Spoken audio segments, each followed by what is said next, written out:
Hello to you. This is Sophie Fox from Angelic Energies with the very affectionate Rosie.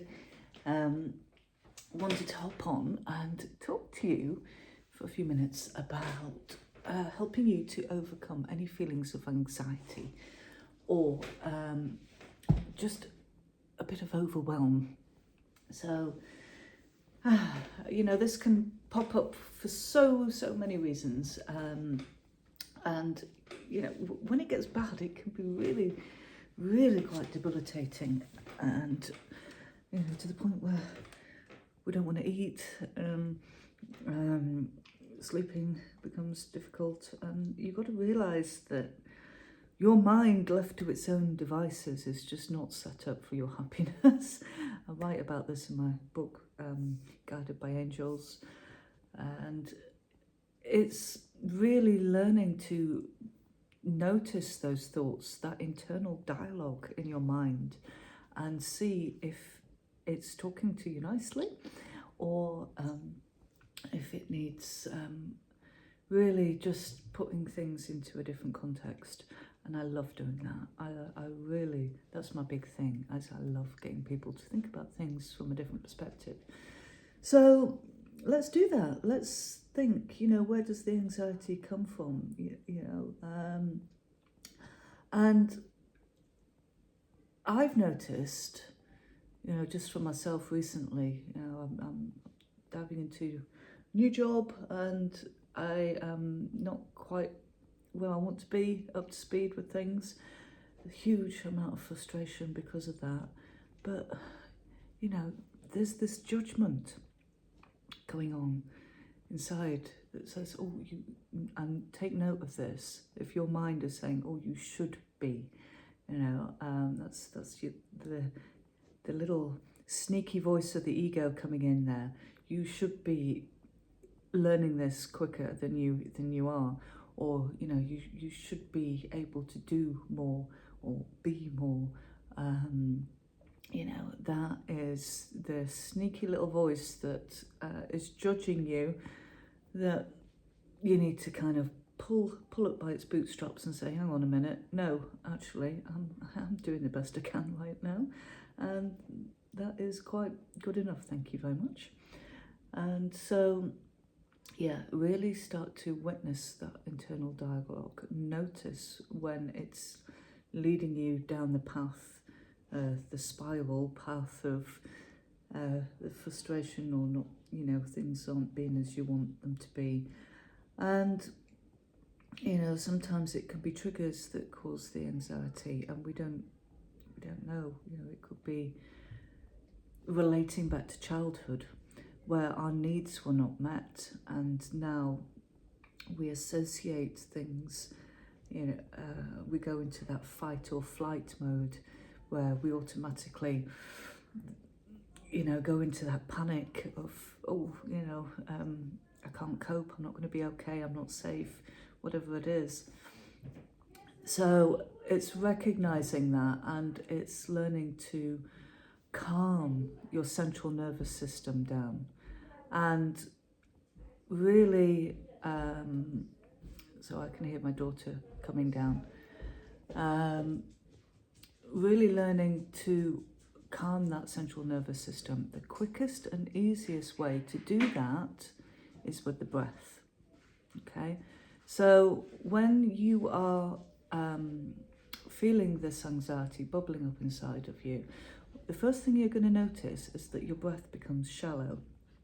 And if you think about it, when you're in a panic state, that's the first thing that happens, is your breath becomes shallow and you dive into this fight or flight mode. So it's learning to calm that parasympathetic nervous system down. And as I said, the quickest and easiest way to do that is nice, big, slow, deep belly breaths. And making sure that the out breath is longer than the in breath. Okay, so you have your own count as to what is comfortable for that. As an example, counting in for 4, counting out for 6.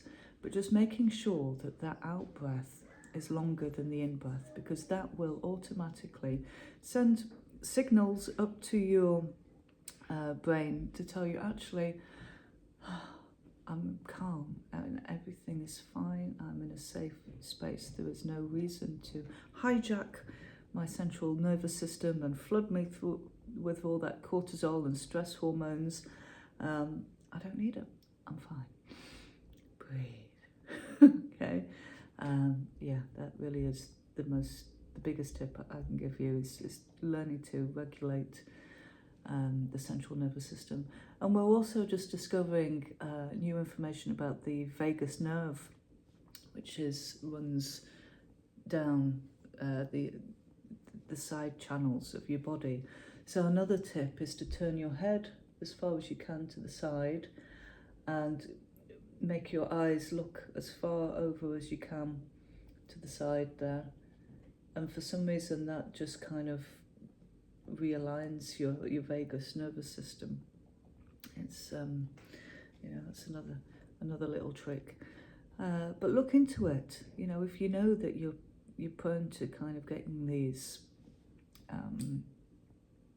panic attacks, these anxiety, or if the stress or low moods, whatever it is that's not quite right, see what you can do to kind of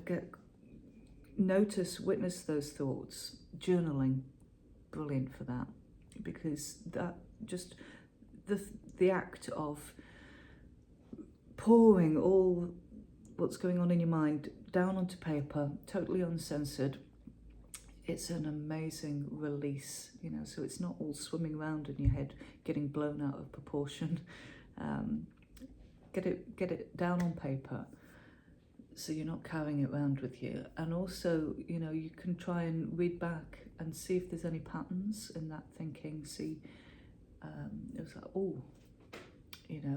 I'm having that thought again. Meditation, brilliant one. And if you struggle with meditation, just realize that it's just an act of focus. And or use different types of meditations. You don't have to sit there like a little Zen Buddha. You can do walking meditations, guided meditations. But it's just getting you to realize that you're not your thoughts. You are the awareness having your thoughts. And that just gives you a bit of separation, to kind of step outside of that internal chatter and not be sucked down that whirlpool of emotions that it sparks off. So those are just a few tips to hopefully get you in a good place, get you feeling calm and settled. And if you do have any more ideas of your own, do feel free to pop them in the comments. It's always good to share these things. So, wishing you an amazing day, sending you so much love. Speak to you soon. Bye for now.